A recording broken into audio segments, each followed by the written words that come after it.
Good morning. FII আগের দিন 542 কোটি টাকার মতো মাইনাস করেছে নেট সেলস। দুটি স্টকের উপর আমরা একটু নজর রাখবো। পাওয়ার ফিনান্স কর্পোরেশন 363 টাকা চলছে। কিছুদিন আগে একটা ব্লক ডিল হয়েছিল 30 কোটি টাকার এনএসসিতে ব্লক ডিল, সেটা 393 টাকা 70 পয়সা করে হয়েছিল। তারপরে স্টকটা পড়ে গেছে। এখন একটা স্ট্রং সাপোর্ট আছে 356-57 এই লেভেলটা, পিএফসি পাওয়ার ফিনান্স কর্পোরেশন। আরেকটি স্টক টাটা কেমিক্যালস 626 টাকা 75 পয়সায় বন্ধ হয়েছে। এটা কেনিয়াতে যে ডিপার্টমেন্টটা কমপ্লায়েন্স থেকে একটা নোটিশ ছিল যে মাইনিং এবং সোডা অ্যাশ এখন এক্সপোর্ট করতে পারবে না, তার ফলে স্টকটা পড়ে গেছে। 626 টাকায় ক্লোজিং দিয়েছে।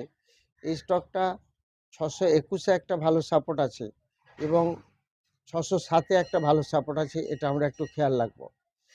এই পিএফসি এবং টাটা কেমিক্যালসের দিকে নজর রাখবো। এফআইআই মাইনাসে আছে। এশিয়ান মার্কেট সব মাইনাসে চলছে। আমেরিকার মার্কেট, ইউরোপিয়ান মার্কেট প্লাসে বন্ধ হয়েছে। আপনারা সাবস্ক্রাইব করবেন, লাইক করবেন, শেয়ার করবেন।